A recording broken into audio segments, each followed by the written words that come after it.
Hai, uite cum spun. Hai, mama. Deci, mă, să la Irina, în sperare. Mă, alcuie număr.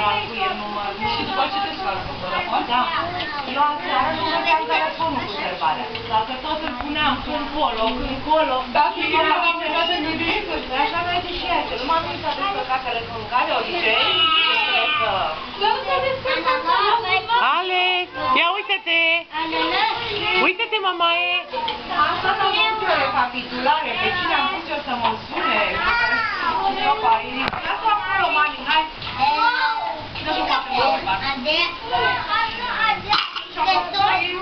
Nu ne-a spus ea poezia aseară, nu ne-a spus-o. A spus-o acasă, cum a ajuns, da?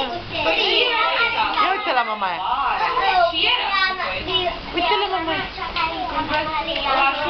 Mine, jut. Deci n-am vrut, mă.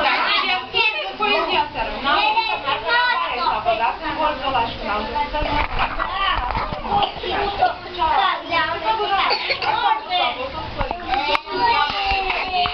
E bun? E bun, Alex? Altul nu mă știu după tine. Poate, dar ce rochii ai? Da, i-a adus-o tati. Ce rochii ai? Da. Ești foarte elegantă.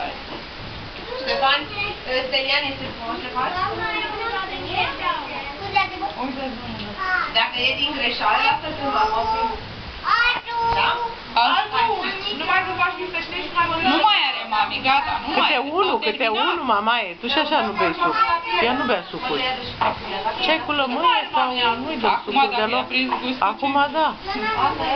O să mai ceară. Naturale. Îi facem naturale, dar nu-i băgăm la cutie. La sticluță. Mamaie, dar tu tort nu mănânci? Dulce nu mănâncă. Ciucul nu mai avem, ciucul și-a terminat ciucul. Nu mai are. Ciorbă.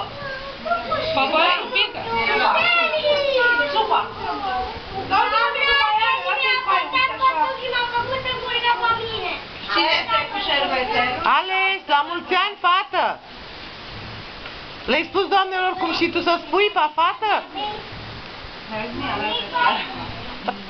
Bă, fată! Hai, gata, că închide mamaia, dacă tu ești ocupată. Nici n-ai spus câți ani ai. Câți ani ai, Alex? Câți ani ai? 2. Zice, dar nu zice acum. Zice.